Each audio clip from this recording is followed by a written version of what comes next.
saya akan membentangkan apa itu organisasi.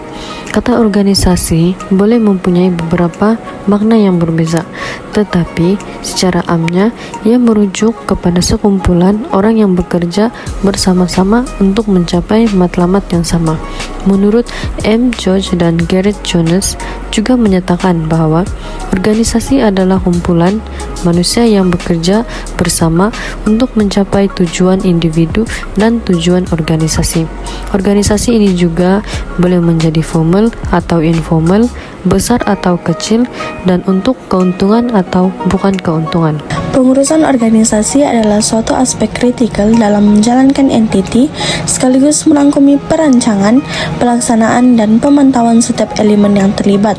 Oleh itu, mari kita teliti setiap tahap pengurusan organisasi dan memberi tumpuan kepada aspek-aspek yang memberikan peranan dalam mencapai keberkesanan organisasi.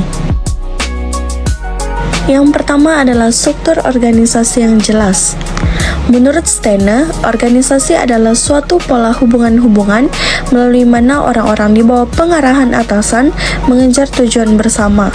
Struktur organisasi yang berkesan bermula dengan penetapan maklumat dan strategi yang jelas.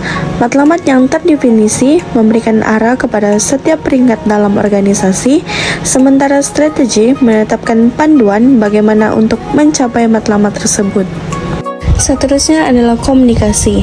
Komunikasi yang berkesan akan membentuk landasan kepada kejayaan organisasi. Menurut Ahmad Rozlan 2016, komunikasi adalah suatu proses interaksi untuk berhubung dari satu pihak dengan pihak yang lain.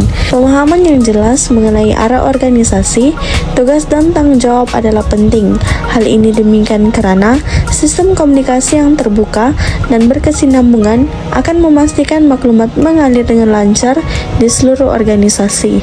Seterusnya, saya akan menjelaskan tentang cara pelaksanaan pengurusan individu yang efektif dalam sistem pekerjaan ataupun organisasi. Terdapat beberapa perkara yang diperlukan untuk pengurusan individu yang baik dalam sistem organisasi, seperti menetapkan matlamat yang jelas, berkomunikasi dengan orang lain, dan melakukan penilaian berterusan terhadap pencapaian. Adalah penting untuk menentukan kekuatan dan kelemahan setiap orang, memberikan latihan yang sesuai, dan memberikan maklum balas yang membina untuk memastikan syarikat berjalan dengan baik. Menyediakan pekerja dengan peluang untuk berkembang dan berkembang dalam kerja yang mereka juga boleh meningkatkan motivasi dan kebahagiaan mereka. Oleh itu, asas keberkesanan pengurusan individu terletak pada pendekatan holistik dan penjajaran antara matlamat individu dan organisasi. Aplikasi sistem kerja yang baik dapat meningkatkan productivity. Menurut Blash, Wittstahl, Wiesekel 1969, productivity diibaratkan sebagai engine yang membawa kepada kebaikan secara keseluruhannya. Mengikut Kamus Dewan edisi ketiga pula, productivity bermaksud daya pengeluaran. Proses kerja yang efisien dan berstruktur dapat memastikan kerja dilakukan selesai dengan cepat. Sistem komunikasi yang efektif main peranan penting dalam memastikan kerja berpasukan berjalan lancar dan menyumbang kepada prestasi yang lebih baik.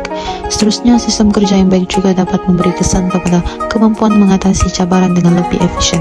Ianya melibatkan kecakapan organisasi atau individu mengenal pasti dan menangani cabaran dengan baik. Menurut Priest 2009, kecakapan dalam seseorang merupakan sesuatu yang sangat penting. Komunikasi yang baik dan efektif merupakan unsur penting yang membolehkan sebuah kumpulan tersebut mempunyai pemahaman yang jelas mengenai cabaran dan maklumat dapat disampaikan dengan tepat. Kesimpulannya, organisasi sememangnya penting untuk membawa sebuah pengurusan atau sebuah organisasi itu kepada satu tujuan dan maklumat. Dalam sesuatu organisasi, ringkasnya mempunyai 3 lapisan. Yang pertama, pengurusan, kedua, pelaksanaan, dan yang ketiga adalah sokongan. Semua lapisan berfungsi dari segi dasar, alat tuju, strategi, perancangan, tindakan, pelaksanaan, kreativiti, dan sokongan. Dalam proses menghala ke hadapan, semua ahli mestilah sentiasa meningkatkan ilmu, keahlian atau kemahiran, jelas haluan, dan mampu mensintesis maklumat dan perlakuan. Dalam formasi yang sama, terdapat juga peringkat perbahasan dan perbincangan. Di samping itu, peringkat percobaan, ubah suai, dan kreativiti serta integrity dan ada peringkat yang hanya setia mengikuti dan melaksanakan. Ringkasnya, bagi menjayakan makamat sesebuah organisasi itu, semua ahli mestilah paham kedudukan dan peranan masing-masing dari semasa ke semasa.